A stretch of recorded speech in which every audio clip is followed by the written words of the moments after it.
नमस्कार, मैं हूं अदिति नागर और स्वागत है आपका जवाब देना पड़ेगा।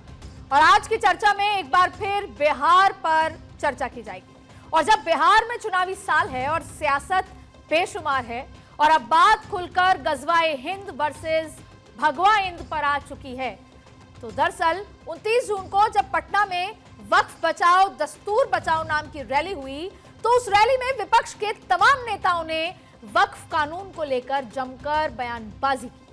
तेजस्वी यादव ने तो स्पष्ट कह दिया कि वो सत्ता में आएंगे तो इस कानून को कूड़ेदान में फेंक देंगे। तेजस्वी के इस बयान पर ऐसा सियासी घमासान मचा था कि बीजेपी ने विपक्षी दलों पर समाजवाद की आड़ में नमाजवाद का एजेंडा चलाने के आरोप लगाए और विपक्षी दलों पर शरिया कानून की सिफारिश करने के आरोप लगाने लगे। लेकिन अब समाजवाद वर्सेस नमाजवाद विवाद की अगली कड़ी आ गई है, जिस पर आज हम चर्चा करने वाले हैं। अब देखिए, ये तब हुआ जब बागेश्वर बाबा जाकर हिंदू राष्ट्र की बात बिहार से करने लगे।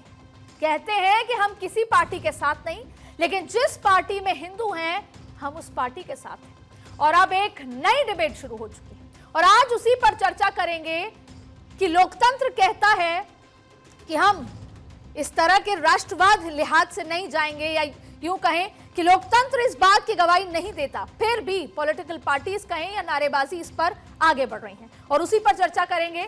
मयंक मौली हमारे साथ मौजूद हैं, प्रवक्ता बीजेपी, और मुन्ना खान नेता कांग्रेस हमारे साथ मौजूद है, और इसके साथ कुंवर अजय सिंह प्रवक्ता जेडीयू भी मौजूद है। लेकिन सबसे पहले मयंक मौली साहब, आपका बहुत बहुत स्वागत है इस चर्चा में। सबसे पहले आपसे ये सवाल पूछना चाहूंगी कि लगातार कुछ कट्टरपंथी संगठन गजवा हिंद की मांग कर रहे हैं, लेकिन अब चाहे बागेश्वर बाबा ये कहें कि हम किसी पार्टी से नहीं हैं, लेकिन फिर भी लगातार ये बात हो रही है कि भगवाए हिंद होना चाहिए। वो हिंदू संगठन को और हिंदुओं को एकजुट करने में लगे हुए हैं। आपको क्या लगता है बिहार में इसमें आपको कितना फायदा मिलेगा? देखिए मैम, सबसे पहले एक शब्द बोलूंगा कि धारयति इति धर्म, अर्थात जो धारण किया जा सकता है वही धर्म है। धर्म का मतलब हो गया कि भाई चाहे वो सामाजिक सरोकार हो, समाज में सहिष्णुता हो, और चाहे सबके साथ सबके विकास की बात हो। तो अगर उस संदर्भ में देखें तो एक सहिष्णु धर्म के धर्म गुरुओं का एक मेला जैसा लगा था बिहार में, और एक धर्म संसद जैसी एक बुलाई गई। तो इसमें कोई अपराध तो नहीं हो गया। अगर किसी मान्यता के लोग हैं, अगर बहुसंख्यक आबादी के लोगों की मान्यताओं के लोग अगर एक जुटाते हैं और वो कोई पॉलिटिकल प्रोग्राम नहीं है, उसमें अगर कोई धर्म की बात करता है, या कहिए कि जो एक गजवाए हिंद की जो एक धमकी दी जाती है, चाहे वो पाकिस्तान से दी जाती हो या अलग अलग ममालिक मुल्कों से दी जाती हो या कुछ कट्टरपंथी संगठनों से दी जाती है, उसके जवाब में अगर उन्होंने कोई एक जवाब दिया है तो उसको अन्यथा लेने की जरूरत नहीं, क्योंकि हम हिंदू मानसिकता ही सहिष्णु है और हम सबका समावेशी विकास ही करते हैं। अब इसको किसी पॉलिटिकल एंगल से मुझे नहीं लगता है देखने की जरूरत है। जी मयंक जी, आपने और बाबा बागेश्वर जी ने दोनों ने एक दूसरे पर समर्थन भी दे दिया और एक दूसरे के लिए कह दिया कि हम साथ भी नहीं हैं। आपने भी दूरी बनाकर समर्थन दे दिया, लेकिन आप संविधान को मानते हैं और संविधान कहता है धर्मनिरपेक्षता की बात। तो आपको लगता है कि जिस धरती पर, जिस बिहार में चुनाव शुरू हो रहे हैं, वहां पर इस तरह की बात करनी जायज है या करनी चाहिए, या इसका फायदा मिलेगा तो चलते रहने देना चाहिए? देश के संसाधनों पर सबसे पहला हक मुसलमानों का है। क्या ये बात संवैधानिक थी जब देश के एक सबसे बड़े सर्वोच्च पद पर बैठे व्यक्ति जो कि प्रधानमंत्री थे, उन्होंने ये बात ऑन कोर्ट कही थी, ऑन रिकॉर्ड कही? ऐसा कभी नहीं था। आप अपने टाइम में बोलिए, उसके तमाम साक्ष्य मौजूद है सर, तमाम साक्ष्य उसके मौजूद हैं। तो वैसा क्या, और हमारी पार्टी हो या कि हमने तो कभी नहीं कहा अपने क्लोज डोर मीटिंग्स में कि हमारी मुसलमानों की पार्टी है और हमें सिर्फ मुसलमान वोट थे, जैसा कि कुछ फुटेजेस कुछ साल पहले आए थे जिसपे काफी विवाद भी हुआ था। हम तो सबका साथ सबका विकास सबके विश्वास की बात करते हैं। हमारी केंद्र की योजनाएं हो या राज्य की योजनाएं हैं, जब उनका लाभार्थियों तक पहुंचता है तो वो ना किसी का धर्म देखती है, ना जात देखती है। चाहे घर का मामला हो, चाहे आवास देना हो, शिक्षा देना हो, स्वास्थ्य देना हो, या फिर डीबीटी ट्रांसफर देने हो, उसमें तो हमने कभी कोई भेदभाव नहीं किया। हमारे एनडीए का एजेंडा ही ये है कि हम विकास की राजनीति करते हैं, हम विनाश की राजनीति पे कोई विश्वास नहीं रखते। धर्म की जहां तक बात थी, धर्म एक निजी विषय है, जैसा मैंने आपको कहा कि जो धारण किया जा सके वही धर्म है। धर्म एक नितांत निजी विषय है और उसको लेकर के राजनीतिक चर्चा नहीं करनी चाहिए। हमने तो उस पर कोई राजनीतिक मुद्दा नहीं बनाया। अगर 4 सन्यासी 5 सन्यासी अगर बैठ करके एक धर्म संसद जैसा कुछ कर रहे हैं तो उससे मुझे नहीं लगता है कि कट्टरपंथियों या तथाकथित सेकुलर लोगों को क्यों दर्द हो रहा है। चलिए, जब तक ठीक है, जब तक कानून व्यवस्था और ऐसी कोई स्थिति नहीं बिगड़ती। मुन्ना खान जी, आप पे आरोप लगते आए हैं, और दूसरी सबसे बड़ी बात, कांग्रेस इस पूरे ताने बाने को हिलाने का आरोप आप पर लगता है। लेकिन सवाल आपसे ये है कि इस पूरे उसमें सामाजिक समरसता की बात बीजेपी आगे कर रही है कि सामाजिक समरसता बने और जातियों में ना बटे।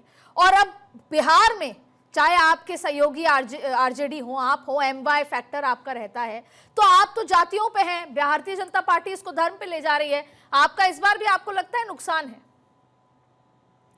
देखिए, पहली बात तो कांग्रेस पार्टी कभी भी धर्म की राजनीति नहीं करती और धर्म बांटने की बात नहीं करती, किसी भी धर्म पर टीका टिप्पणी नहीं करती।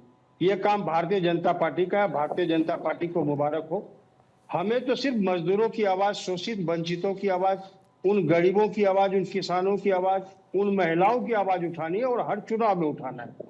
आपने देखा है कि हमारे राष्ट्रीय नेता श्री राहुल गांधी जी 15 साल पहले जिस स्टैंड पे थे, आज भी उसी स्टैंड पे हैं। आज भी वो युवाओं की बात करते हैं, जवान की बात करते हैं, किसान की बात करते हैं, महिलाओं की बात करते हैं, देश की सुरक्षा की बात करते हैं, देश के विकास की बात करते हैं। हम शमशान, कब्रिस्तान, हिंदुस्तान, पाकिस्तान, हिंदू मुस्लिम ये बंटने की राजनीति नहीं करते, हमारी विचारधारा में नहीं है। मैं ये पूछना चाहता हूँ, धीरेन्द्र शास्त्री जी को बिहार जाने की अभी क्या आवश्यकता थी? क्या ये भारतीय जनता पार्टी के द्वारा भेजे गए लोग थे? अभी वो हिंदू राष्ट्र बनाने की बात करते हैं। मैं कहता हूँ आप हिंदू धर्म गुरु हो, मैं सम्मान करता हूँ आपका, लेकिन आप वहां पे बेरोजगारी पे सवाल उठाइए जो हिंदू हित के लिए है। जो 78 लाख युवा बेरोजगार है वो हिंदू है। जो आए 3 मिनट में एक महिलाओं के साथ बिहार में मुन्ना खान जी, आपने विकास की बात 8 करोड़ जनता पीड़ित है, वो भी हिंदू है। आपने कहा, मैं आपकी बात से सहमत हूं, विकास की बात होनी चाहिए जब चुनाव है, डेवलपमेंट की बात होनी चाहिए। भारतीय जनता पार्टी के ये दावे हैं कि उन्होंने वक्फ बिल लाकर जो गरीब तबका है, गरीब महिलाएं हैं जिनको वो हक नहीं मिल पाया, वो बच्चे जिनको हक नहीं मिल पाया, हम वक्फ बिल को संशोधन करके उसमें बेहतरी लाके उन गरीब मुसलमानों की सहायता का काम कर रहे हैं। भारतीय जनता पार्टी कहती है कि हमने 27 साल बाद महिलाओं के आरक्षण का बिल पास कराया, पर आप ये कह रहे हैं कि उन्होंने कुछ नहीं कराया। बीजेपी कह रही है हम सब करा रहे हैं, ना सिर्फ हिंदुओं में, मुसलमानों में, ईसाइयों में, सब धर्म के लोगों का करा रहे हैं, और इधर आप वक्फ बिल का विरोध कर रहे हैं। तो असल में गरीबों का विरोध कर कौन रहा है? मुन्ना खान जी, आप नहीं, देखिए, गरीबों का विरोध भारतीय जनता पार्टी के द्वारा किया जा रहा है। गरीबों कैसे मुझे बताइए ना, कैसे? बिल्कुल बता रहा हूँ। एक समस्या समाधान नहीं हो सकता वक्फ बिल के द्वारा। वक्फ बिल का विरोध बार बार बिहार में, जो बिहार के मुस्लिम लोग हैं, जो बिहार के युवा हैं, जो बिहार की महिला है, वो विरोध कर रही है। बीजेपी कतई भी इन मामलों में सक्सेस नहीं हो सकती कि वो कह दे कि मैं मुस्लिम का भला करना चाहती है पार्टी। ऐसा नहीं हो सकता, क्योंकि जो मुसलमान है बिहार के, वो पता है कि उनका सरदर्द है। बीजेपी कभी हमदर्द नहीं हो सकता। बीजेपी आज भी मुस्लिमों के लिए सरदर्द है। आप देख लीजिए देश में क्या हालत है मुसलमानों के, किस नजरिए से मुसलमानों को देखा जाता है। सर्वोच्च पद पे बैठे देश के प्रधानमंत्री कहते हैं कपड़ों से पहचानो। कई मॉब लिंचिंग होती है, उस पर देश के प्रधानमंत्री हो, देश के गृह मंत्री हो, खामोश रहते हैं। क्या इस तरीके से किसी समुदाय का भला करना चाहेंगे? और बीजेपी के प्रवक्ता ने कहा कि सर्वोच्च पद पे बैठे देश के प्रधानमंत्री ने कहा था कि मुस्लिमों का सबसे पहला हक है। गलत बात है। पर सर, कुछ संगठन तो ऐसा कहते हैं ना, कुछ कट्टरपंथी संगठन तो ये कहते हैं कि हमने राज किया है, हम अभी भी राज करेंगे। फिर बात आती है कि किसकी पॉपुलेशन ज्यादा है। बहरहाल, हमारे साथ कुंवर अजय सिंह साहब, प्रवक्ता जेडीयू, जुड़ चुके हैं। अजय सिंह जी, सबसे ज्यादा चुनौती है आपके लिए। नीतीश कुमार जी अभी चेहरा हैं और उम्मीद है कि आगे भी रहेंगे। अब नीतीश कुमार जी के लिए चुनौती यह है कि भारतीय जनता पार्टी क्या चाहती है, कहीं महाराष्ट्र वाली स्थिति तो नहीं चाहती। दूसरी बात, आपके सामने आरजेडी भी है, आपके सामने कांग्रेस भी है, क्योंकि वो आपके गरीब और मुस्लिम वोट बैंक को तोड़ेगी। और दूसरी बात है, अब आपके सामने प्रशांत किशोर भी हैं, तो ओवैसी साहब भी हैं। और इधर ये जो सिस्टम बना रहे हैं, जैसे कि बयानबाजी हो रही है गजवाइंद, और ये आपके सपोर्ट सिस्टम के लिए है या आपको और नुकसान पहुंचेगा? अजय सिंह साहब, देखिए, आपके चैनल के माध्यम से मैं बिहार प्रदेश की जनता को ये बताना चाहूंगा।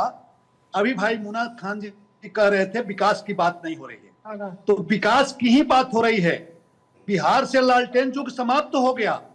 अब बिहार के हर घरों में बिजली है, हर घर में नल का जल है, हर बेटियां स्कूल जा रही हैं, हर स्टूडेंट के पास क्रेडिट कार्ड है।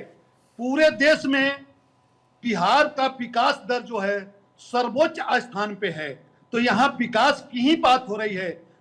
जंगल राज समाप्त हो गया, सुशासन की सरकार चल रही है। बिल्कुल। सुशासन का अर्थ है कानून के साथ विकास। आदित्य जी 10 सेकंड। जी जी आदित्य जी 10 सेकंड। जी सीए जी की नहीं, मुन्ना सिंह जी, मेरा एक सवाल अभी जेडीयू अजय सिंह साहब से भी है। आप विकास की बात कर रहे हैं, चलिए, मैं खुद जब बिहार गई तो मुझे वहां के गरीब तबके के लोगों ने कहा कि अनाज आ रहा है महीने में 2 बार और हम उसे बेच देते हैं और पैसा कमा लेते हैं, और ये बात हो रही है जेडीयू के लिए। लेकिन आपसे सवाल ये है, पलायन को लेकर क्या प्लान है? आपकी विकास दर बढ़ गई, आप क्या नौकरियां चलो मिल रही हैं, तो फिर आपका युवा बाहर क्यों जाता है? उस पर तो किसी का कोई एक्शन प्लान या कोई प्लानिंग नजर नहीं आ रही। देखिए, जो भी प्लान है, जो भी प्लान हुआ है, ये कांग्रेस और उसका राजद का जो जंगल राज था, उस पीरियड में बिहार एकदम तहस नहस हो चुका था, जो कि माननीय नीतीश कुमार जी सुशासन के दम पे बिहार के विकास को नंबर 1 पे बनाए हुए हैं। अरे सर, 2005 और बिहार से की आपकी जनता सरकार चल रही है, 2005 हमने से काफी 25 सुधार किया है, हमने काफी सुधार किया है। लेकिन बिहार जैसा पिछड़ा प्रदेश, जो कांग्रेस के शासनकाल में, राजद के शासनकाल में कहा जाता था कि बिहार सुधरने वाला नहीं है, उसको प्रगति के पथ पे ला करके माननीय सुशासन बाबू, माननीय नीतीश कुमार जी ने देश के सर्वोच्च स्थान पे, अग्रणीय जगह पे बैठाया है। और हमारा प्रयास है कि बिहार से पलायन रुके।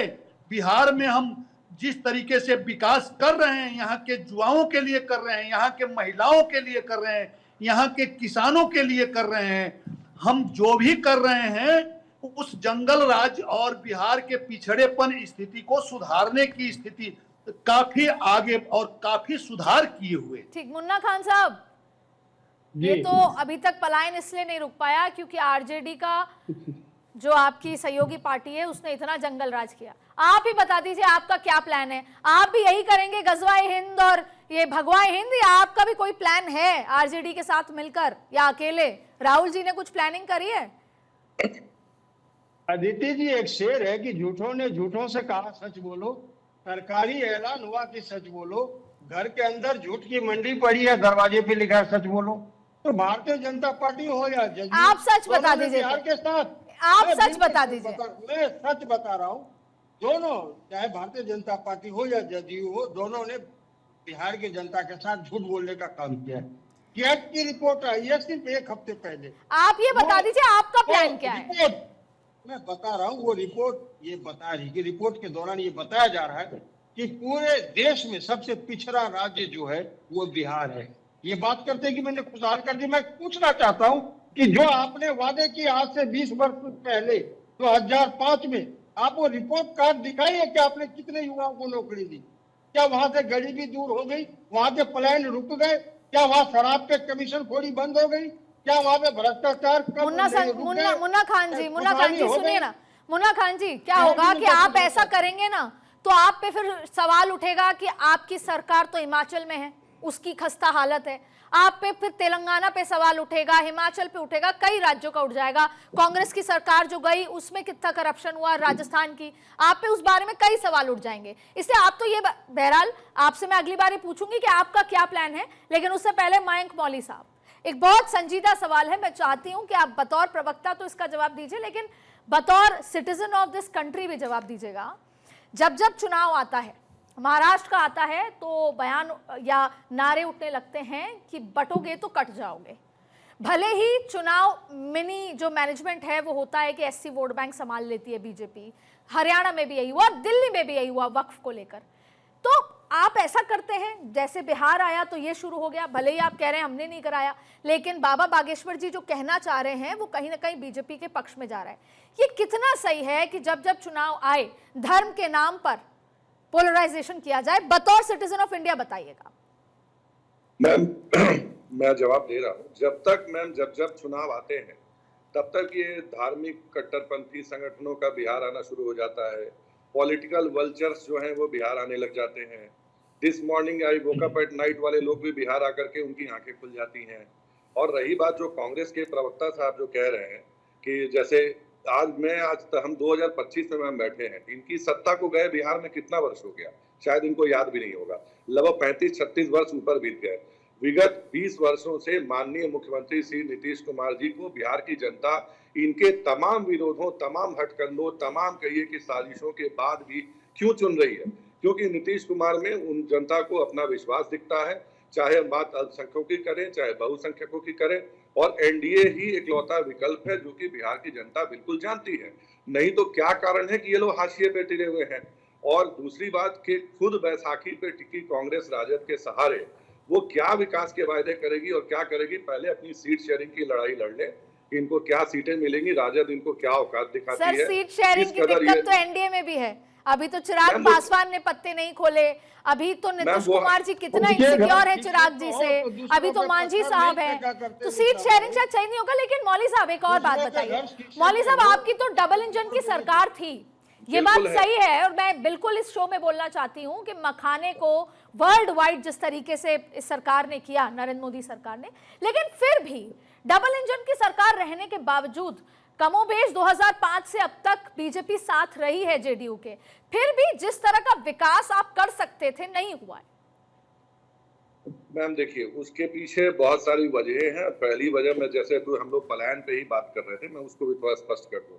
एक दौर में पलायन होता था जब 90 के दशक में, वो पलायन था अपनी जान बचाने का पलायन, अपनी बहू बेटियों की इज्जत बचाने का पलायन, दिन दहाड़े हो रही हत्याओं, बलात्कार और लूट का पलायन था। लोग जान बचाने को भाग रहे थे। आज जो पलायन जो आप कह रही हैं, जो पलायन की स्थिति में काफी सुधार है, यहाँ पे लोकल लेवल पे कहिए कि उनको काम मिल रहा है, चाहे रोजगार के संसाधन उपलब्ध कराने हो, और बेटरमेंट ऑफ लाइफ के लिए तो लोग इधर उधर जाते हैं, जैसे वो होता है। रही बात, माननीय नीतीश कुमार जी और हमारी सरकार लगातार प्रयासरत है कि लोकल लेवल पे जितनी मुहैया कराया जा सके, जैसे कि अब बाकी बिहार में कहीं निवेश आना शुरू हो गया है, बिहार में अब कंपनी आनी शुरू हो, हमें पहले ग्राउंड लेवल पे कार्य करना था, ग्राउंड लेवल पे पहले मजबूत करना था, जो कि गड्ढे में बिहार था बिल्कुल। जो 90 का दशक जो जानता है, चाहे मैं खुद का ही एग्जांपल ले लूं, मुझे खुद पलायन करना पड़ा था अपने टाइम में, जब मैं अपनी शिक्षा के वक्त में, क्योंकि स्थितियां वैसी नहीं थी, कब कौन कहाँ उठ जाएगा कोई नहीं जानता था। आपकी जाति, आपका सरनेम देख करके आपको रोड पे प्रताड़ित किया जाता था। नहीं तो मौली साहब, आप अभी आपके परिवार से अभी वहां कौन है बिहार में? मेरा पूरा परिवार बिहार में, हम सब बिहार में। तो वहां पर अगर आपको ये कहा जाए कि आप वापस जाएं और वहीं पर पॉलिटिक्स के अलावा कुछ करें, तो क्या विकल्प मानते हैं आप अपने लिए वहां? मैम, यहाँ पे सब कुछ, सारे रोजगार के संसाधन उपलब्ध हैं। बिहार सरकार के विभिन्न विभाग हैं, चाहे उद्योग विभाग हो, चाहे केंद्र सरकार की योजनाएं हो, जैसे मुद्रा योजना हो गई, सबको स्वरोजगार उत्पन्न करने के विभिन्न साधन। और रही बात सरकारी नौकरियों की, तो विगत पिछले 1-1.5 साल में ही हम लोगों ने 5 लाख से ऊपर नौकरियां बांटी हैं, और लगातार माननीय नीतीश कुमार जी नौकरियों का सृजन कर रहे हैं और उनको बांट रहे हैं। इन्हें ये चीजें दिखाई नहीं देते। हमारे मुख्यमंत्री जी के बांटे गए रोजगार को तो ये अपना कहिए हेडलाइन मैनेजमेंट। चलिए, आप जो कह रहे हैं, मैं अजय सिंह साहब से पूछ लेती हूँ। अजय सिंह साहब, बहुत एकजुटता दिख रही है, खुद नीतीश कुमार जी बड़ा पोस्टर मोदी जी के साथ लगा रहे हैं, लेकिन एक बात बताइए, ये जो बीजेपी तो खुल के मानती है कि हम हिंदुत्ववादी वाली पार्टी भी हैं और हमारा झुकाव उस तरफ है, जेडीयू से सीधा सवाल, क्या आप सेक्युलर हैं? क्या आप खुद को मानते हैं सेक्युलर, या बीजेपी की वजह से आपका झुकाव भी बदल गया और जिसके चलते आपका वो MY फैक्टर लूज हो रहा है? अदिति जी, हम हमेशा सेकुलर रहे हैं और आज भी सेकुलर है, और सेकुलर का मतलब अपना धर्म छोड़ देना नहीं होता है। हम अपने धर्म के साथ साथ सभी धर्मों का समान आदर करते हैं। हम हिंदू, मुस्लिम, सिख, ईसाई सबको एक समान आदर देते हैं, सबका एक समान देखते हैं।